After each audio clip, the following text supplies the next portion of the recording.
Hello everybody, welcome to Review a Day, episode number 123 for Saturday, January the 24th, 2009. Hello everybody, welcome to Review a Day, the daily video blog where I review a movie 7 days a week. My name is Leland Brungart and thank you very much for joining me. The Oscar nominations came out and they're fucking terrible. I do not understand what is going on with the Academy these days. The Dark Knight, my favorite film of the year, it blew me away. I think it deserves to be nominated for Best Picture 100%, but I was emotionally prepared for that film not to get nominated. It's a superhero film. It was a big summer blockbuster. I can, as much as I hate it, I can kind of understand why it didn't get nominated. However, the fact that The Wrestler didn't get nominated for Best Picture is hands down the biggest upset of this year. And the fact that The Wrestler didn't get nominated and The Curious Case of Benjamin Button did fills me with rage in ways I can't even explain. Benjamin Button is a pretty mediocre film, and I think people are really overselling the magic and power of that film because it's not there. It appears to be there, but it really isn't. The emotional core of that movie is non-existent. It goes through the motions of being a touching love story, and it's not. It's a beautiful film to look at. David Fincher, A+ work on his part, but his films should be so much better. David Fincher, don't work with Eric Roth ever again. His screenplay was pretty kind of bad.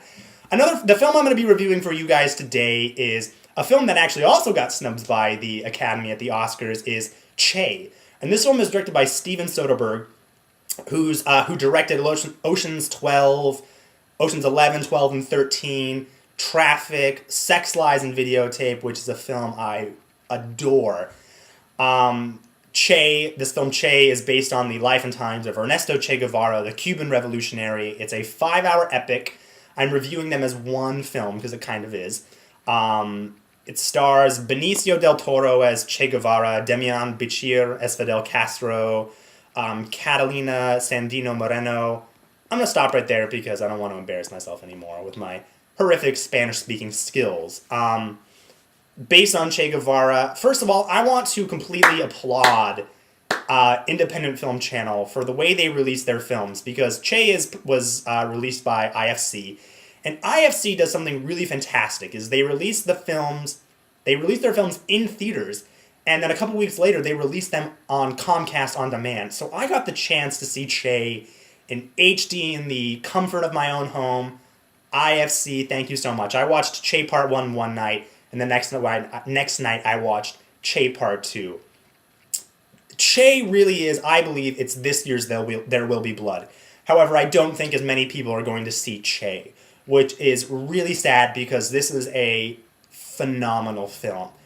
I talked about how I watched Gran Torino, and I was just blown away by the level of filmmaking that Clint Eastwood can achieve, just what a fantastic director he is. I think Steven Soderbergh really needed to redeem himself after Ocean's 13, which I really, really hated.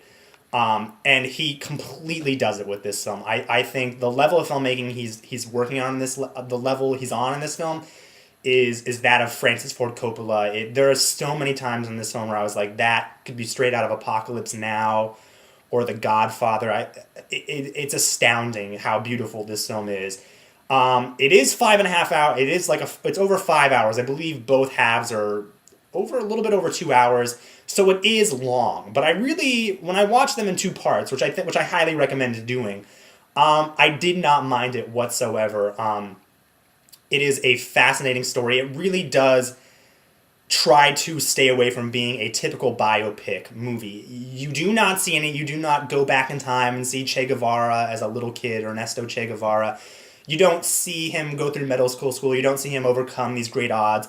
It's really a film that's just, it's like this span of time, you go through it, part 2, you go through it, and it never milks it. It never feels emotionally, it's never telling you how to feel. I also like the fact that this movie really doesn't say how it feels about Che Guevara. It's simply stating the facts and letting us decide for ourselves. I mean, there's people who think he's a murderer and an evil tyrant. There's people who think he's a brilliant revolutionary, that he's one of the greatest men to ever live. And it doesn't pick either side. It completely shows you the facts, which it very much does. This is a very subjective film, never really telling you how to feel. And I absolutely love that about that. Benicio del Toro in this film is pretty spectacular. Speaking Spanish the entire time, incredibly charismatic. He doesn't really have to do his whole range of emotion. He's not crying in every other scene or doing a lot of different acting. But, I mean, it's such a specific span of time that he's in revolutionary mode. And it's so interesting to see him do this. Matt Damon has a small cameo in this film, speaking Spanish, which is always appreciated. I always love Matt Damon. The kid from Raising Victor Vargas, the guy that played Victor Vargas, which is a film I reviewed a while back and loved, he has a small role in this film, also speaking Spanish. Fantastic young actor. Che really blew me away. I really hope everyone gets a chance to see this film because I think it's fascinating and amazing.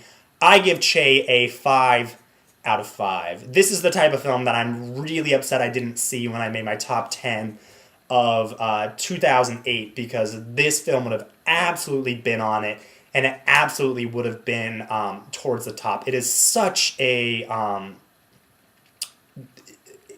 I can't even put it into words. If you guys like this review, make sure and head over to nitpicket.com for all of my reviews.